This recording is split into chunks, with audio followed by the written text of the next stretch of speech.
آیت نمبر 85 نکال لیں۔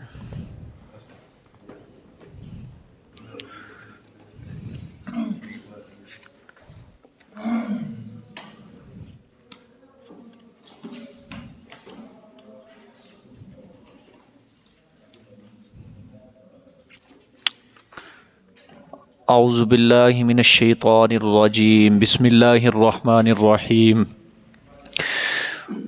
وَيَسْأَلُونَكَ عَنِ الرُّوحِ قُلِ الرُّوحُ مِنْ أَمْرِ رَبِّي وَمَا أُوتِيتُم مِّنَ الْعِلْمِ إِلَّا قَلِيلًا وَلَئِنْ شِئْنَا لَنَذْهَبَنَّ بِالَّذِي أَوْحَيْنَا إِلَيْكَ ثُمَّ لَا تَجِدُ لَكَ بِهِ عَلَيْنَا وَكِيلًا إِلَّا رَحْمَةً مِّن رَّبِّكَ إِنَّ فَضْلَهُ كَانَ عَلَيْكَ كَبِيرًا قُل لَّئِنِ اجْتَمَعَتِ الْإِنسُ وَالْجِنُّ عَلَىٰ أَن يَأْتُوا بِمِثْلِ هَٰذَا الْقُرْآنِ لَا يَأْتُونَ بِمِثْلِهِ وَلَوْ كَانَ بَعْضُهُمْ لِبَعْضٍ ظَهِيرًا وَلَقَدْ صَرَّفْنَا لِلنَّاسِ فِي هَٰذَا الْقُرْآنِ مِن كُلِّ مَثَلٍ فَأَبَىٰ أَكْثَرُ النَّاسِ إِلَّا كُفُورًا وَقَالُوا لَن نُّؤْمِنَ لَكَ حَتَّىٰ تَفْجُرَ لَنَا مِنَ الْأَرْضِ يَنبُوعًا أَوْ تَكُونَ لَكَ جَنَّةٌ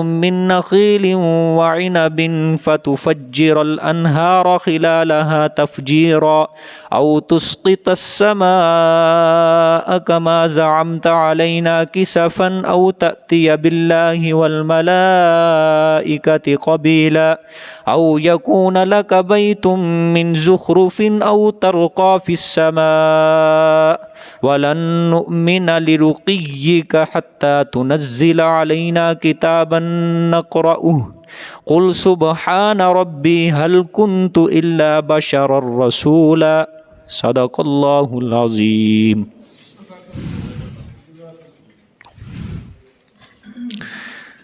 گزشتہ سبق میں اللہ تعالیٰ نے امر مصلح کا بیان فرمایا آپ صلی اللہ علیہ وآلہ وسلم کو، اور آپ کی وساطت سے پوری امت کو نماز قائم کرنے کی اللہ تعالیٰ نے یہ دعوت دی، اور آپ صلی اللہ علیہ وسلم کو تہجد کا اہتمام کرنے کی اللہ نے دعوت دی۔ پھر آپ صلی اللہ علیہ وسلم کو مقام محمود کی بشارت سنائی گئی۔ پھر آپ صلی اللہ علیہ وسلم کو ایک دعا سکھائی گئی کہ آپ میرے پیغمبر یہ دعا مانگا کریں۔ پھر قرآن پاک کے متعلق اللہ نے بتایا کہ یہ قرآن پڑھنے والوں کے لیے شفا ہے اور رحمت ہے، اور جو اس قرآن کو پڑھ کے نہیں فائدہ حاصل کرتے، جو نفرت کرتے ہیں، ضد کرتے ہیں، یہ قرآن ان کے نقصان اور خسارے کے اندر اضافہ ہی کرتا رہے گا۔ پھر آخر میں اللہ نے فرمایا کہ ہر انسان اپنی طرز کے اوپر عمل کرتا ہے، اللہ تعالیٰ خوب جانتا ہے کون کس رستے کے اوپر ہے، کون ہدایت کے رستے کے اوپر ہے۔ وَيَسْأَلُونَكَ عَنِ الرُّوحِ، یہاں سے اللہ تعالیٰ ایک الگ موضوع ذکر فرمائیں گے کہ یہ یہودیوں نے سوال کیا تھا۔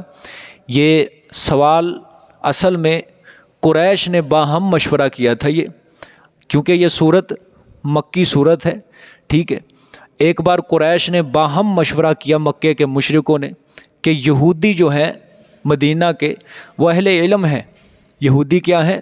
اہل علم ہیں، تورات کا علم رکھتے ہیں، آسمانی کتابوں کا علم رکھتے ہیں، لہٰذا ان سے کوئی ایسے سوال ہم پوچھتے ہیں، دریافت کرتے ہیں، اور وہ سوال ہم محمد سے کریں گے صلی اللہ علیہ وسلم، اور جب اس سے ہم سوال کریں گے، ایسے سوال کریں گے، ایسے سوال ان کو کریں کہ ان کو جواب ہی نہ آئے ان سوالوں کا، ٹھیک ہے۔ تو چنانچہ قریش یہود کے پاس گئے، انہوں نے اپنا کچھ بندے بھیجے، ایک جماعت بھیجی مدینہ منورہ کے اندر، جاؤ ان سے سوال کچھ لے کر آؤ۔ تو انہوں نے مشرکین کو کہلا بھیجا تم نے جا کے 3 سوال اس پیغمبر سے کرنے ہیں۔ کتنے سوال کرنے ہیں؟ 3 سوال اس پیغمبر سے کرنے ہیں۔ ایک سوال تم نے یہ کرنا ہے روح کی بابت، یہ سوال کرنا ہے کہ روح کیا چیز ہے، روح کی کیا حقیقت ہے، یہ تم نے جا کے اس پیغمبر سے سوال کرنا ہے۔ دوسرا سوال تم نے کرنا ہے کہ اصحاب کہف کون تھے، اصحاب کہف کون تھے، ان کے بارے میں دریافت کرنا ہے کہ وہ کہاں غائب ہو گئے، کدھر گئے وہ، یہ دوسرا سوال۔ تیسرا سوال یہ کرنا ہے اسکندر ذوالقرنین کون تھا، وہ کون تھا، کہاں گیا، کیا کام کیا تھا اس نے، یہ 3 سوال کرنے ہیں تم نے جا کے، پہلا سوال کیا کرنا ہے؟ روح کی حقیقت کیا ہے؟ دوسرا سوال کرنا ہے اصحاب کہف کا کیا حال تھا، وہ کیسے لوگ تھے، کہاں غائب ہو گئے؟ تیسرا سوال کیا کرنا ہے؟ اسکندر ذوالقرنین کا حال اس سے پوچھنا، وہ کون تھا، کیسا بادشاہ تھا، اس کا کام کیا تھا، ٹھیک ہے؟ یہ 3 سوال، ٹھیک ہے؟ یہودیوں نے پھر کہا کہ ان 3 سوالوں میں سے اگر اس نے 2 سوالوں کا اس نے جواب دے دیا اور 1 سوال کا جواب نہیں دیا تو سمجھ لینا وہ اللہ کا سچا پیغمبر ہوگا۔ بات غور سے سمجھنی ہے، 2 سوالوں کے جواب دے گا اور 1 کا جواب نہیں دے گا، پھر سمجھنا کہ وہ اللہ کا کیا ہے، سچا نبی۔ سمجھو غور سے، 2 سوال کون سے ہیں؟ اسکندر ذوالقرنین کون تھا اور اصحاب کہف کون تھے، ان سوالوں کا وہ جواب دے گا۔ تیسری چیز ہے روح کے متعلق، اگر وہ ہوا علیاذ باللہ جھوٹا نبی تو وہ ادھر ادھر کی باتیں کرے گا۔ کیا کرے گا؟ ادھر ادھر کی باتیں کرے گا، جواب بنائے گا۔ اگر وہ ہوگا اللہ کا سچا نبی تو وہ سیدھی طرح کہہ دے گا کہ روح کے متعلق صرف کون جانتا ہے؟ اللہ جانتا ہے، کیونکہ تورات کے اندر بھی یہی بات لکھی تھی کہ روح کی حقیقت، روح کا علم سوائے اللہ کے اور کسی کو بھی معلوم نہیں ہے۔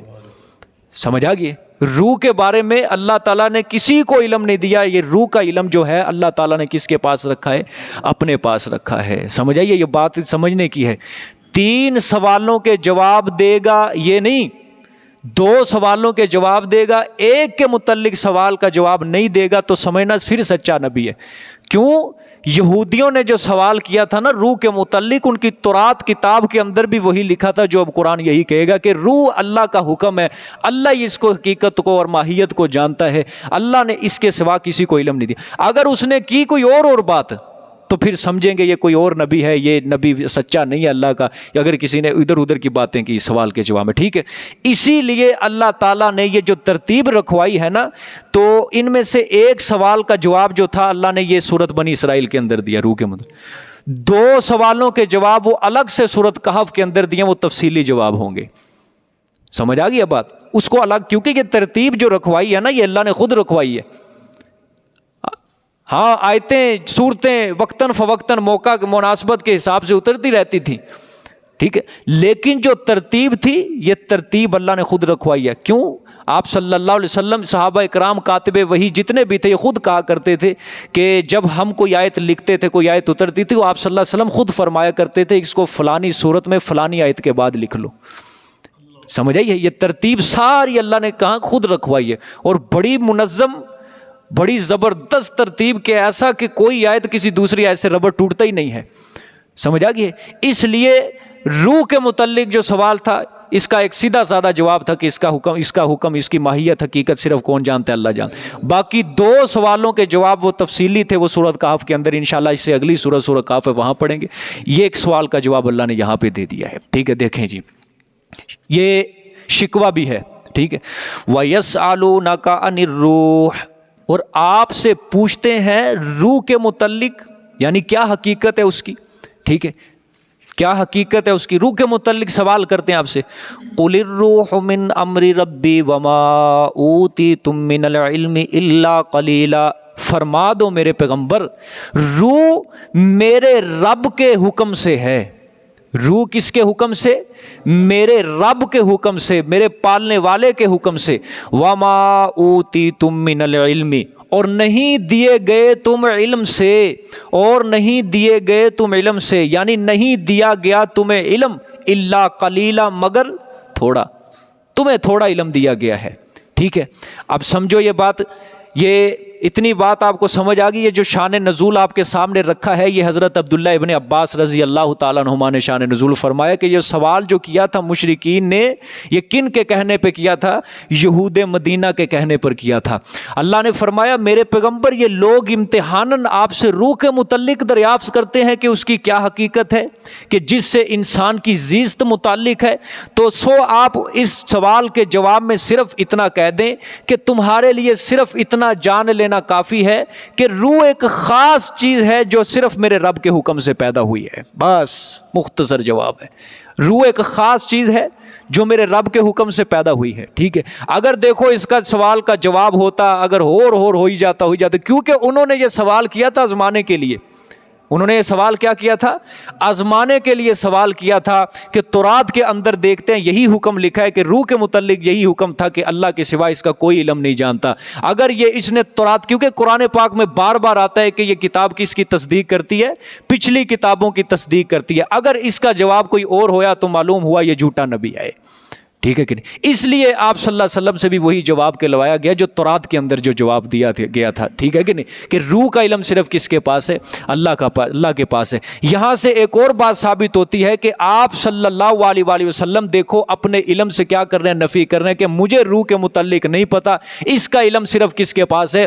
اللہ کے پاس ہے اس کا علم. لہٰذا آپ صلی اللہ علیہ وسلم کو جو روح کی حقیقت کے بارے میں نہیں پتا، یہاں سے پتا چلتا ہے کہ آپ صلی اللہ علیہ وسلم عالم الغیب نہیں تھے، غیب کے حالات کو جاننے والے نہیں تھے. معاملہ سارے کا سارا اللہ کے سپرد کر دیا کہ میرا رب ہی جانتا ہے. ٹھیک ہے، صرف اتنا جان لینا تمہارے لیے کافی ہے کہ روح کیا ہے؟ ایک خاص چیز ہے جو میرے رب کے حکم سے پیدا ہوئی ہے. ٹھیک ہے، جب اس کے حکم سے بدن میں جان ڈالی جاتی ہے تو بدن جی اٹھتا ہے. جب اس کے حکم سے بدن میں جان ڈالی جاتی ہے تو بدن جی اٹھتا ہے، اور جب اس کے حکم سے بدن سے جان نکالی جاتی ہے تو بدن مر جاتا ہے. ٹھیک ہے، بدن ختم ہو جاتا ہے، مردہ ہو جاتا ہے. اللہ نے پھر آگے فرمایا دیکھو وَمَا أُوتِيتُم مِّنَ الْعِلْمِ إِلَّا قَلِيلًا، اور نہیں تمہیں علم دیا گیا مگر تھوڑا. اللہ نے فرمایا باقی اس کی تفصیل کے اندر یہ خیال کرنا کہ اس لیے اللہ نے فرمایا اس کی تفصیل کے طرف جانے کا خیال بھی نہ کرنا، یہ روح کی حقیقت کے بارے میں جاننے کے لیے خیال بھی نہ کرنا، اس لیے کہ تمہیں بہت تھوڑا علم دیا گیا ہے. چند چیزوں کی تمہیں چند صفات اور چند کیفیات، چند نشانیوں کے بارے میں بتا دیا گیا ہے. ٹھیک ہے، لیکن اکثر علم جو ہے وہ تم سے مخفی رکھا گیا ہے، جہاں نہ تمہارے حواس ظاہرہ کی پہنچ بن سکتی ہے، نہ حواس باطنہ کی پہنچ ہو سکتی ہے. لہٰذا اس روح کے سوال کو بھی تم اسی چیز کے اندر ہی شمار کر لو کہ تمہارا علم وہاں تک رسائی نہیں کر سکتا. ٹھیک ہے، زیادہ کھوج کرید کرنے کی کوئی ضرورت نہیں ہے. امام قرطبی رحمۃ اللہ علیہ نے یہاں پہ بڑا زبردست نقطہ لکھا ہے. وہ فرماتے ہیں کہ اللہ نے انسان سے روح کی حقیقت کو، روح کی ماہیت کو پوشیدہ رکھا ہے. وجہ اس کی یہ ہے اللہ تعالیٰ بتلانا چاہتے ہیں کہ انسان کو اپنا عاجز، انسان کو اپنا قاصر ہونا معلوم ہو جائے. انسان کو اپنا عاجز اور قاصر ہونا معلوم ہو جائے کہ میں اس قدر بے بس ہوں، اس قدر عاجز ہوں کہ اپنی حقیقت کو بھی میں نہیں سمجھ سکتا، میں اس چیز کے بارے میں سمجھ نہیں سکتا، یعنی اپنی روح کے بارے میں بھی نہ جان سکا جس سے میری زندگی ہے، جس سے میری جان کے اندر جان ہے، میرے جسم کے اندر جان ہے. میں اس چیز کی حقیقت کو بھی سمجھ نہیں سکتا. اس لیے اللہ تعالیٰ نے انسان سے روح کی حقیقت کو کیا رکھا ہے؟ پوشیدہ رکھا ہے کہ انسان کو اپنا عاجز اور اپنا قاصر ہونا معلوم ہو جائے. سمجھ آ گیا کہ نہیں بات؟ اللہ کو کوئی نسخہ لا کے دے دو یہ عثمان بھائی کو. خلاصہ کلام کیا ہے کہ روح ایک خاص کس کا حکم ہے؟ اللہ تعالیٰ کا حکم ہے جو تمہاری عقل اور ادراک سے کیا ہے؟ بالا تر ہے. اس کی حقیقت کو تم نہیں سمجھ سکتے. ٹھیک ہے، اللہ نے فرمایا تمہیں جو علم دیا گیا ہے وہ تھوڑا علم ہے. اس قلیل علم کے ذریعے تم دنیا کی کچھ چیزوں سے کچھ نہ کچھ اللہ تعالیٰ کی نشانیاں طلب کر لیتے ہو، چند چیزوں کی تم صفات کو سمجھ لیتے ہو، لیکن روح جو ہے اس کا تعلق عالم غیب سے ہے. تم اس کے حقیقت کو، اس کی ماہیت کو تم نہیں جان سکتے. ٹھیک ہے، تمہیں کیا دیا گیا ہے؟ تھوڑا علم دیا گیا ہے. ٹھیک ہے، اور تھوڑے علم کے ذریعے تم روح کی حقیقت کو بالکل نہیں سمجھ سکتے. بقیہ آج تک اس کے اوپر تحقیق اور ریسرچ ہو رہی ہے کہ روح کیا چیز ہے، اس کی حقیقت کو سمجھ لے. ہر کسی کے ہاتھ کھڑے ہو چکے ہیں یہاں پہ آ کے. پچھلے دنوں میں نے خبر سنی تھی کہ انسان کی روح کا جو وزن ہے وہ 1 پاؤ ہوتا ہے. جب انسان مر جاتا ہے تو 1 پاؤ انسان کا وزن کم ہو جاتا ہے، تو روح کا جو وزن ہے 1 پاؤ ہے. قرآن پاک کی شاید سے صاف معلوم ہوتا ہے کہ یہ جو تحقیق ہے، ریسرچ ہے، غلط ہے ساری کی ساری. اللہ نے اس کا علم کسی کو بھی نہیں دیا ہے.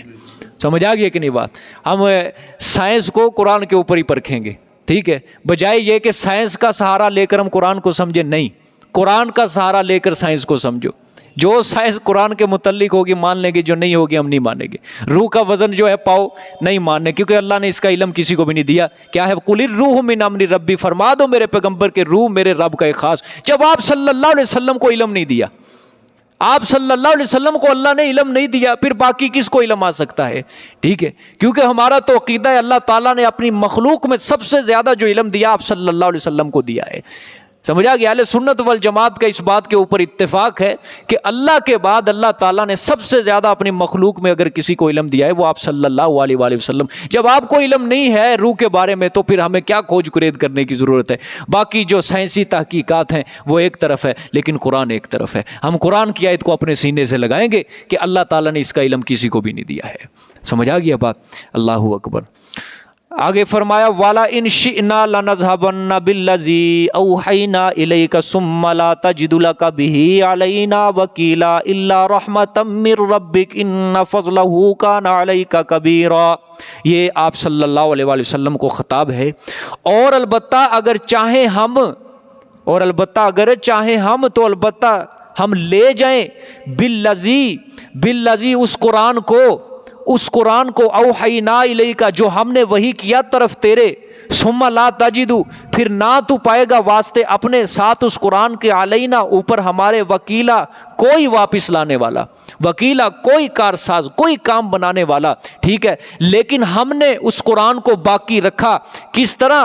الا رحمتا من ربک مگر رحمت ہے تیرے رب کی طرف سے، ان فضلہ بے شک اس کا فضل ہے اوپر تیرے بہت بڑا۔ میرے پیغمبر تیرے اوپر بھی اللہ کا فضل کیا ہے؟ بہت بڑا ہے۔ ٹھیک ہے، اللہ تعالیٰ نے فرمایا کہ میرے پیغمبر جس قدر آپ کو علم دیا گیا ہے اور جتنا ہم نے دوسرے لوگوں کو علم دیا ہے، ٹھیک ہے، اور جتنا آپ کو علم دیا ہے وہ ہمارا کیا ہے؟ فضل ہے، ہماری رحمت ہے۔ اگر ہم چاہیں تو آپ سے وہ علم واپس بھی لے سکتے ہیں، اگر ہم چاہیں تو آپ سے علم واپس لے سکتے ہیں۔ وہ علم جو ہم نے آپ کو بذریعہ وحی دیا ہے، ہم چاہیں تو اس قرآن کو کیا کر سکتے ہیں؟ واپس لے سکتے ہیں۔ ہم اس بات کے اوپر قادر ہیں کہ اس کو آپ کے سینے سے، آپ کے دل سے ایسا محو کر دیں، ایسا مٹا دیں، ایسا ختم کر دیں کہ آپ کو ایک حرف بھی یاد نہیں رہے گا۔ ٹھیک ہے، یہ مطلب ہے کہ آپ کو ایک حرف بھی یاد نہیں رہے گا، اور ہم اس قرآن کو لوگوں کے سینے سے بھی نکال لیں گے۔ جو خدا سینے میں علم پہنچا سکتا ہے وہی خدا سینے سے علم کو نکال بھی سکتا ہے۔ ٹھیک ہے، اگر دینا اس کے اختیار میں ہے تو لینا بھی اسی کے اختیار کے اندر ہے۔ ٹھیک ہے، تو اگر میں اس قرآن والے علم کو اور جو آپ کو علم دیا ہے اگر میں واپس لے لوں تو پھر لا تجد لک بہ علینا وکیلا، اس واپس لینے کے بعد پھر آپ کوئی اپنے لیے کام بنانے والا یا کوئی کارساز نہیں پائیں گے جو مجھ سے آپ کا علم واپس لوٹا دے۔ ٹھیک ہے، کوئی ایسا نہیں ہوگا کہ مجھ سے وہ علم چھین کر آپ کو دے دے، کوئی آپ ایسا نہیں پائیں گے بندہ، کوئی کارساز کوئی کام بنانے۔ لیکن ہم نے اس قرآن کو باقی رکھا، ہم نے اس قرآن کو باقی رکھا۔ آگے دیکھو الا رحمتا من ربک، لیکن آپ کے رب نے آپ کے اوپر میرے پیغمبر مہربانی کی کہ جو علم آپ کو عطا کیا تھا وہ آپ کے پاس رکھا، آپ سے وہ علم واپس نہیں لیا، آپ کے پاس وہ علم باقی رکھا ہے۔ ٹھیک ہے، ان فضلہ کان علیک کبیرا، بے شک اس کا فضل ہے آپ کے اوپر بہت بڑا کہ اس کے فضل سے قرآن نازل ہوا ہے اور آپ کے سینے کے اندر اللہ نے کیا رکھا ہے؟ باقی رکھا ہے۔ سمجھ آ گئی ہے کہ نہیں؟ اب یہاں سے آپ بخوب بھی اندازہ کر لو کہ جو قرآن پاک پڑھتا ہے سمجھتا ہے اس کے اوپر کیا ہے؟ خدا کا فضل ہی ہے۔ ٹھیک ہے، اللہ چاہے اگر کوئی انسان ضدی ہو، اگر جس کا قرآن کے اندر دل نہیں لگتا، اللہ اس کو بھگا دے، جا تو کون ہوتا ہے میرا قرآن پڑھنے والا، دفع ہو جا، تو کیا پڑھے گا قرآن؟ تیرا دل ہی نہیں ہے، تیرا دل ہی صاف نہیں ہے، تجھے مجھ سے محبت نہیں، میری کتاب سے محبت نہیں ہے، جا میں تجھے ہدایت نہیں دیتا۔ ہاں، جو صاف دل والا ہوگا اللہ اس کے اوپر کیا کرے گا؟ اپنا فضل کرے گا۔ ٹھیک ہے، اللہ خود فرما رہے ہیں، دیکھو کہ یہ اللہ کی رحمت ہے اور اس کا کیا ہے؟ آپ کے اوپر فضل ہی ہے بہت بڑا۔ ہر انسان کے اوپر گویا جس کو قرآن کی سمجھ آ جائے اس کے اوپر اللہ کا کیا ہوتا ہے؟ فضل ہی ہوتا ہے، اس کے اوپر کیا ہوتا ہے؟ اللہ کا فضل ہوتا ہے۔ ٹھیک ہے، آگے دیکھیں، قُلْ إِنِ اجْتَمَعَتِ الْإِنسُ وَالْجِنُّ عَلَىٰ أَن يَأْتُوا بِمِثْلِ هَٰذَا الْقُرْآنِ لَا يَأْتُونَ بِمِثْلِهِ وَلَوْ كَانَ بَعْضُهُمْ لِبَعْضٍ ظَهِيرًا۔ سبحان اللہ، فرما دو میرے پیغمبر، لَإِنِ اجْتَمَعَتِ الْإِنسُ وَالْجِنُّ، البتہ اگر سارے کے سارے انسان جمع ہو جائیں، والجن اور سارے جنات جمع ہو جائیں، عَلَىٰ أَن يَأْتُوا بِمِثْلِ هَٰذَا الْقُرْآنِ، اوپر اس بات کے یہ کہ لے آئیں وہ مثل اس قرآن کے، یہ کہ لے آئیں وہ بڑا چیلنج ہے، لے آئیں وہ مثل اس قرآن کے، لا یاتون بمثلہ، نہیں لا سکیں گے وہ اس کی مثل، اس قرآن کی مثل وہ کبھی نہیں لا سکیں گے۔ وَلَوْ كَانَ بَعْضُهُمْ لِبَعْضٍ، اور اگر ہووے بعض ان کے واسطے بعض کے ظہیرا مددگار، اللہ نے فرمایا اگر ایک دوسرے کی آپس میں مدد بھی کرنے لگ جائیں نا، ہاتھ بٹانے لگ جائیں، پشتے پناہ بن جائیں، تب بھی میرے قرآن کی مثل نہیں لا سکتے۔ یہ سمجھ آ گیا کہ نہیں کہ اے میرے پیغمبر آپ کہہ دیں ان سے کہ قرآن میری نبوت کے اوپر ایک حجت کبریٰ ہے۔ کیا ہے؟ میری نبوت کے اوپر ایک حجت کبریٰ، بہت بڑی دلیل ہے قرآن میری نبوت کے اوپر، میری صداقت کے اوپر، کہ اگر پوری دنیا کے، پوری کائنات کے سارے انسان، سارے جنات بھی مل کر اس بات کے اوپر متفق ہو جائیں کہ اس قرآن کی مثل بنا لیں، لیکن وہ اس قرآن کی مثل بنانے سے عاجز آ جائیں گے، کیونکہ انسان کے کلام کا مقابلہ کر سکتا ہے، کوئی انسان خدا کے کلام کا مقابلہ نہیں کر سکتا۔ سمجھ آ گئی ہے؟ انسان کے کلام کا مقابلہ کر سکتا ہے، ہاں جب کبھی فصاحت و بلاغت کا ہو، انگلش سپیچ کا ہو، اردو سپیچ کا ہو، کسی کام کے اندر کوئی بھی کلام کا مقابلہ کرنا ہو، ہر کوئی اپنی فصاحت و بلاغت بکھیر دیتا ہے، لیکن قرآن پاک کے جتنا فصیح و بلیغ کوئی نہیں ہو سکتا، کیونکہ یہ خدا کا کلام ہے، اور خدا کے کلام کا مقابلہ کوئی نبی، کوئی ولی، کوئی بزرگ نہیں کر سکتا۔ انسان عاجز ہے، بشر عاجز ہے اللہ کے کلام کا مقابلہ کرنے کے لیے۔ اللہ اکبر۔ آگے دیکھیں، وَلَقَدْ صَرَّفْنَا لِلنَّاسِ فِي هَذَا الْقُرْآنِ مِنْ كُلِّ مَثَلٍ فَأَبَىٰ أَكْثَرُ النَّاسِ إِلَّا كُفُورًا، یہ زجر ہے، اور البتہ تحقیق پھیر کر سمجھایا ہم نے لوگوں کو، فی هَذَا الْقُرْآنِ، بیچ اس قرآن کے، من کل مثل، ہر کہاوت سے، یا دوسرا ترجمہ ہر عمدہ اور ضروری مضمون، ہر کہاوت سے، ہر مثل سے، ہر عمدہ اور ضروری مضمون ہم نے سمجھایا، پھیر کر ہم نے لوگوں کو سمجھائے۔ فَأَبَىٰ أَكْثَرُ النَّاسِ إِلَّا كُفُورًا، پس انکار کیا اکثر لوگوں نے، الا کفورا، مگر ازروئے نفرت کے۔ لوگوں نے کیا کیا ہے؟ اکثر لوگوں نے کیا کر دیا؟ انکار کر دیا، مگر ازروئے نفرت کے۔ اللہ تعالیٰ نے فرمایا ہم نے میرے پیغمبر اس قرآن میں سب کچھ بیان کر دیا ہے۔ کیا مطلب؟ کوئی مسئلہ نہیں چھوڑا۔ توحید کو ہم نے بیان کیا، شرک کی تردید ہم نے بیان کی، حشر و نشر کا بیان اس کے اندر کر دیا، ترغیب، ترہیب، رسالت، قیامت، جنت، جہنم، اوامر، نواہی، ٹھیک ہے، نیکی کا حکم، گناہ سے بچنے کا حکم، ہم نے اس قرآن کے اندر ایک متلاشی حق کے لیے، جو حق کی تلاش کرنے کی غرض سے نکلا ہے، جو حق کا راستہ، ہدایت کا راستہ تلاش کرنے کی غرض سے نکلا ہے، ہم نے اس قرآن میں وہ تمام مضامین، تمام امور کھول کر بیان کر دیے ہیں جن کی حق سمجھنے کے لیے ضرورت پڑتی ہے۔ ہم نے بیان کر دیا کھول کے، اور پھیر کر، کہیں اللہ نے دلیل نقلی دی، کہیں دلیل عقلی دی، کہیں ماضی کے قصے سنائے، کہیں اللہ تعالیٰ نے ماضی کی قوموں کے حالات سنائے، گزشتہ نبیوں کے حالات سنائے۔ اللہ نے فرمایا ہر چیز کو ہم نے کھول کر بیان کر دیا ہے، مگر اس کے باوجود جو ضدی لوگ ہیں، جو دل کے اندر عناد رکھتے ہیں، وہ بدبخت اس قرآن کو نہیں سمجھتے، اس قرآن کی طرف نہیں آتے، ان کی نفرت کے اندر اضافہ ہی اضافہ ہوتا جا رہا ہے۔ یہ ہے زجر، ڈانٹ، غصہ، کہ ہم نے قرآن کتنا پیارے انداز سے، کتنے کھلے انداز، 23 سال کے عرصے میں ہم نے قرآن کو کھول کے نازل کیا اپنے پیغمبر کے اوپر، تھوڑا کر کے نازل کیا ہے، لیکن یہ ظالم قرآن کی طرف آتے ہی نہیں ہے، یہ ظالم قرآن کو سمجھتے نہیں ہے، پڑھتے نہیں ہیں، الٹا تمسخر، مذاق، استہزاء کے اندر، ان کی نفرتوں کے اندر اضافہ ہوتا جا رہا ہے۔ ٹھیک ہے، یہ ہوتا ہے زجر اللہ کی طرف سے۔ ٹھیک ہے، آگے دیکھیں، اللہ اکبر۔ وَقَالُوا لَن نُؤْمِنَ لَكَ حَتَّى تَفْجُرَ لَنَا مِنَ الْأَرْضِ يَنبُوعًا، یہ شکوہ ہے، اور یہ کافی لمبا تھا، یہ آخر تک ہے، دیکھیں۔ وَقَالُوا لَن نُؤْمِنَ لَكَ حَتَّى تَفْجُرَ لَنَا مِنَ الْأَرْضِ يَنبُوعًا، اور کہا انہوں نے، لن نؤمن، ہرگز نہیں مانیں گے، لَكَ واسطے تیرے، یعنی تیری بات، حَتَّى تَفْجُرَ، یہاں تک کہ تو چیر تو، لنا ہمارے لیے، من الارض زمین مکہ سے، ینبوعا چشمے، سمجھ آئی ہے، چشمے، او تکون لک جنت من نخیل وعنب، یا ہووے واسطے تیرے باغات، ایسے باغات، من نخیل، کھجوروں سے اور انگوروں سے، فتفجر الانہار خلالہا تفجیرا، پس نکالے تو نہروں کو درمیان اس کے، پس نکالے تو نہروں کو درمیان اس کے، تفجیرا چیر کر، ٹھیک ہے، باغات کے اندر چھوٹی چھوٹی کھالیاں ہوتی ہیں، نہریں ہوتی ہیں، اس کے اندر وہ تو چلائے، ٹھیک ہے کہ نہیں؟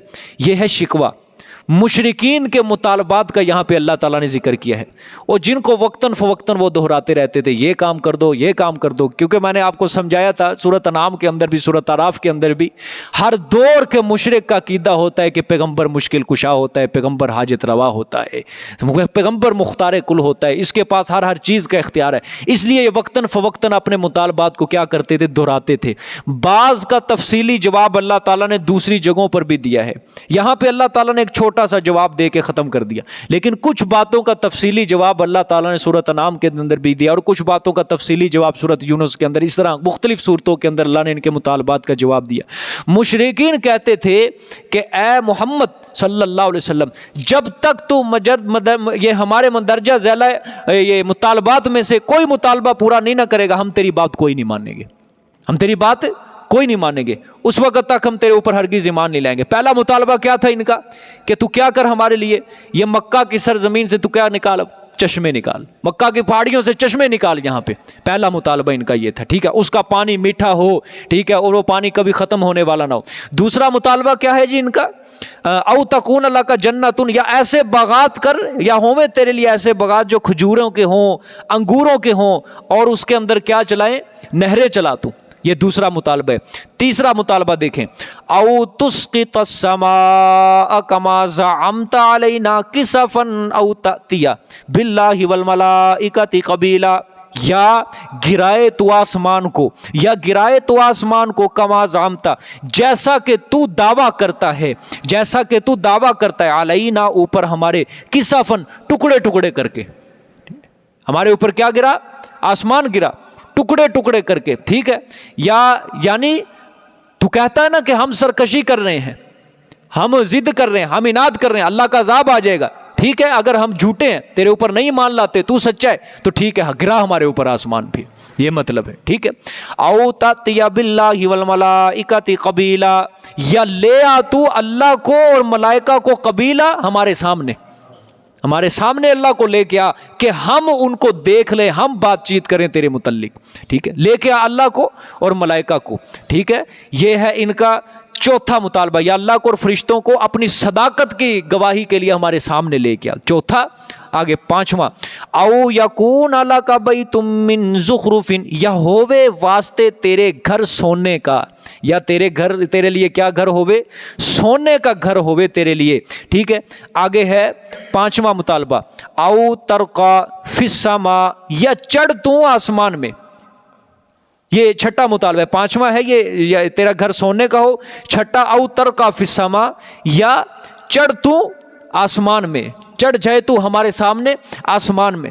آگے فرمایا وَلَن نُؤْمِنَ لِرُقِيِّكَ، اور ہرگز ہم نہیں مانیں گے، لِرُقِيِّكَ، تیرے چڑھنے کو، ہرگز نہیں مانیں گے تیرے چڑھنے کو، حَتَّى تُنَزِّلَ عَلَيْنَا كِتَابًا، یہاں تک کہ تو لے کے آ، یہاں تک کہ تو لے آ، علینا اوپر ہمارے، کتابن کوئی کتاب، کوئی چٹھی، کوئی رکا، نقرأہ کہ جس کو ہم خود پڑھیں، جس کو ہم خود پڑھیں، کہ اللہ کی طرف سے کوئی رسید لے کے آ، کوئی مہر لگوا کے لے کے آ کہ ہاں تو واقعی اللہ کا سچا پیغمبر ہے۔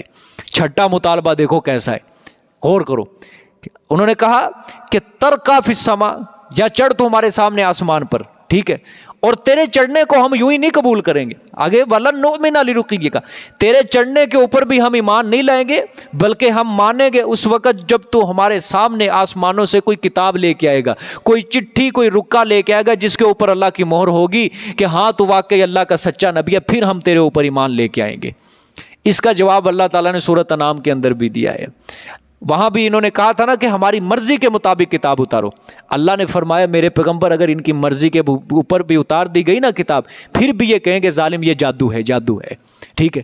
پھر یہ کہتے تھے ہماری فرشتہ کیوں نہیں اترتا، ٹھیک ہے، اللہ نے فرمایا میرے پیغمبر فرشتہ اتارنا تو دور کی بات، اگر یہ خود بھی آسمان کے اوپر چڑھ جائیں اگر یہ خود بھی آسمان کے اوپر چڑھ دیں، یہ کہیں گے ہمارے اوپر جادو کر دیا کسی نے، کہ بیٹھے تو ہم کس پہ، زمین پہ ہیں، لیکن ہمیں یوں لگ رہا ہے کہیں ہم ہوا کے اندر اڑ رہے ہیں، ٹھیک ہے کہ نہیں؟ اللہ نے فرمایا یہ کبھی بھی ایمان نہیں لائیں گے، یہ ایسے ضدی لوگ ہیں، یہ کبھی ایمان نہیں لائیں گے۔ اگر یہ خود بھی آسمان کے اوپر چڑھ جائے نا، پھر بھی یہ کہیں گے کسی نے ہمارے اوپر جادو کر دیا، ہماری عقلوں کو کسی نے باندھ کے رکھ دیا، ٹھیک ہے۔ یہ 6 مطالبے انہوں نے کیے تھے۔ جواب دیکھو کیسا جامع معنی جواب اور خوبصورت جواب ہے، سبحان اللہ۔ قل سبحان ربی، فرما دو میرے پیغمبر، سبحان ربی، پاک ہے میرا رب۔ میرا رب کیا ہے؟ پاک ہے۔ حل کنت الا بشر رسولا، نہیں ہوں میں مگر نرا بشر رسول۔ یہ جواب ہے بس۔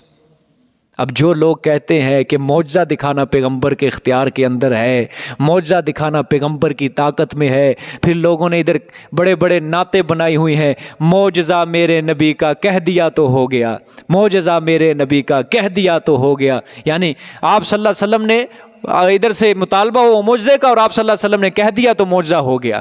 اب یہ دیکھو کتنے انہوں نے کہا تھا مطالبات، آپ صلی اللہ علیہ وسلم کر سکتے تھے نا، انہوں نے کہا تھا نا کہ ہم تیری بات کو نہیں مانیں گے یہاں تک کہ تو چشمے نکال سکتے تھے، لیکن اختیار نہیں تھا اللہ کی طرف سے، طاقت نہیں تھی، اختیار نہیں تھا، کیونکہ معجزے کے اندر اختیار کس کا ہے؟ سارا اللہ کا ہے۔ اچھا انہوں نے پھر دوسرا مطالبہ کیا کہ کھجوروں کے باغات، انگوروں کے باغات ہوں پھر تیری بات مانیں گے، ٹھیک ہے، کر سکتے تھے، نہیں کر سکے، اختیار ہی نہیں تھا، طاقت ہی نہیں تھی۔ کیا کہا آخر کے اندر؟ میرا کام یہ دکھانا ہے ہی نہیں، میری طاقت کے اندر ہے ہی نہیں، میری قوت کے اندر ہے ہی نہیں، مجھے اختیار دیا ہی نہیں اللہ تعالیٰ نے معجزہ دکھانے کا، میں تو نرا بشر ہوں، تم جیسا رسول ہوں، میں تو صرف واضح احکام تم تک پہنچاتا ہوں، ٹھیک ہے۔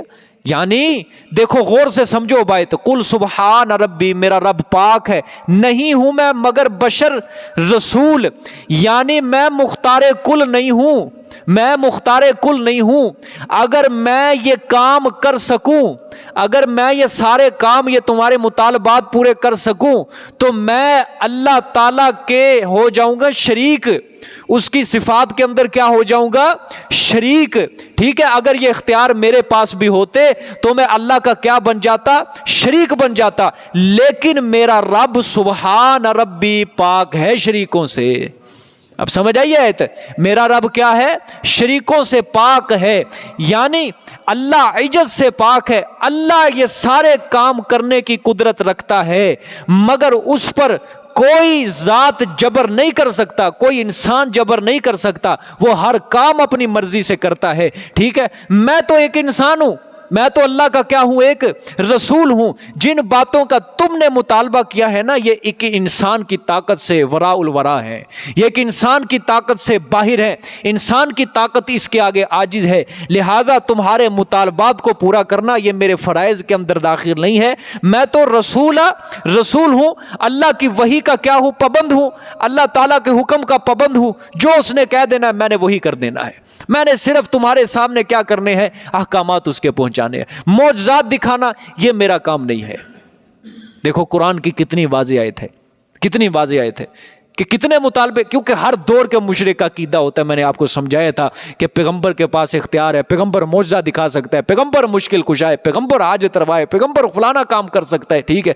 آج بھی جو لوگ شرکیہ عقیدہ رکھتے ہیں ان کا عقیدہ بھی یہی ہے کہ معجزہ جو ہے وہ پیغمبر کے اختیار کے اندر ہے، ٹھیک ہے۔ معجزہ کس کے اختیار میں ہے؟ پیغمبر جب چاہیں جہاں چاہیں حضور صلی اللہ علیہ وسلم معجزہ دکھا سکتے ہیں، ٹھیک ہے، اور یہاں سے وہ معجزے کا یہ عقیدہ ثابت کر کے آپ صلی اللہ علیہ وسلم کے لیے، اسی لیے آپ صلی اللہ علیہ وسلم کو کیا کراتے ہیں؟ مختار کل ہے جی آپ صلی اللہ علیہ وسلم، مشکل کشا ہے، حاجت روا ہے، سب کچھ کر سکتے ہیں آپ صلی اللہ علیہ وسلم۔ سمجھ آ گیا بات؟ یہ دیکھو قرآن کی واضح آیت ہے، اللہ نے فرمایا قل سبحان، میرے پیغمبر فرما دو میرا رب کیا ہے؟ پاک ہے۔ حل کنت الا بشر رسولا، نہیں ہوں میں مگر نرا بشر رسول۔ صدق اللہ العظیم، جزاک اللہ جی۔